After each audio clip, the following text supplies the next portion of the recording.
Assalamualaikum warahmatullahi wabarakatuh. Perkenalkan, nama saya Eka Lestari Anwar, NIM B24061103 dari kelas A02, mahasiswa Universitas Mega Buana Palopo.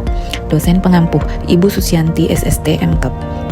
Video ini saya buat untuk memenuhi tugas mata kuliah kebijakan dalam kebidanan dengan tema kekuasaan, politik, dan kebijakan dalam pelayanan kebidanan.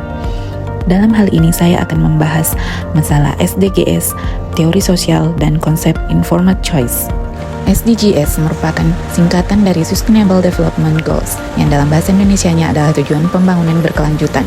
SDGs adalah serangkaian 17 tujuan yang ditetapkan oleh PBB untuk mencapai pembangunan berkelanjutan di tingkat global. SDGs memiliki 17 tujuan dan peran bidang sangat relevan dengan beberapa tujuan, terutama tujuan ketiga, menjamin kehidupan yang sehat dan mendorong kesejahteraan untuk semua di segala usia. Tujuan kelima, mencapai kesetaraan gender dan memberdayakan semua perempuan. Bidan berperan penting dalam memberdayakan perempuan melalui edukasi kesehatan reproduksi dan dukungan selama kehamilan dan persalinan. Tujuan ke-10, mengurangi kesenjangan dalam dan antar negara. Bidan membantu mengurangi kesenjangan akses kesehatan antar daerah perkotaan dan pedesaan serta antar kelompok masyarakat yang berbeda. Mengapa peran bidan sangat penting? Yang pertama, akses kesehatan primer. Bidan seringkali menjadi garda terdepan dalam memberikan pelayanan kesehatan primer, terutama di daerah-daerah yang sulit dijangkau. Yang kedua, promosi kesehatan. Bidan berperan aktif dalam memberikan edukasi kesehatan kepada ibu hamil, ibu menyusui, dan masyarakat tentang pentingnya menjaga kesehatan reproduksi, gizi, dan kebersihan. Yang ketiga, pencegahan penyakit. Bidan juga terlibat dalam upaya pencegahan penyakit seperti imunisasi, deteksi dini penyakit, dan penanganan komplikasi kehamilan. Yang keempat, pemberdayaan perempuan. Bidan dapat memberdayakan perempuan dengan memberikan informasi yang akurat tentang kesehatan reproduksi, sehingga perempuan dapat membuat keputusan yang lebih baik untuk diri mereka sendiri dan keluarga. Teori sosial. Teori sosial adalah salah satu teori yang fokus pada interaksi sosial antara individu, kelompok, dan masyarakat. Teori sosial dapat diterapkan pada berbagai aspek kehidupan, termasuk pada kehamilan, persalinan, dan nifas.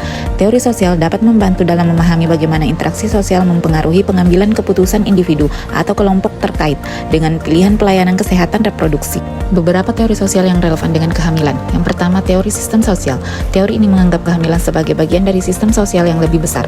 Yang kedua, teori stres dan coping. Teori ini menekankan pentingnya pengelolaan stres dalam kehamilan. Yang ketiga, teori interaksi simbolik. Teori ini menganggap kehamilan sebagai proses sosial yang melibatkan interaksi simbolik antara individu dan masyarakat. Yang keempat, teori sosial dalam persalinan dan nifas. Persalinan adalah proses kelahiran bayi yang melibatkan ibu bayi dan tenaga medis. Nifas adalah proses pemulihan pasca persalinan. Beberapa teori sosial yang relevan dengan persalinan dan nifas. Yang pertama, teori sistem sosial. Yang kedua, teori struktural fungsional. Yang ketiga, teori interaksi simbolik. Yang keempat, teori feminis. Yang kelima, teori sosial dalam medikalisasi.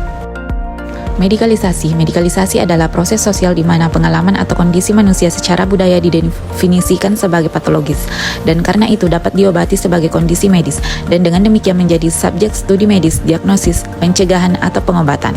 Pilihan pelayanan. Konsep pelayanan kesehatan merupakan suatu kegiatan atau manfaat yang ditawarkan suatu pihak kepada pihak lain. Konsep informed choice. Informed choice yaitu membuat pilihan setelah mendapatkan penjelasan dalam pelayanan kebidanan tentang alternatif asuhan yang akan didapatkan. Pilihan atau choice harus dibedakan dari persetujuan atau consent. Beberapa hal yang harus diperhatikan dalam proses informed choice. Yang pertama, bidan harus terus meningkatkan pengetahuan dan keterampilan. Yang kedua, bidan wajib memberikan informasi secara rinci, jujur, dan dimengerti klien.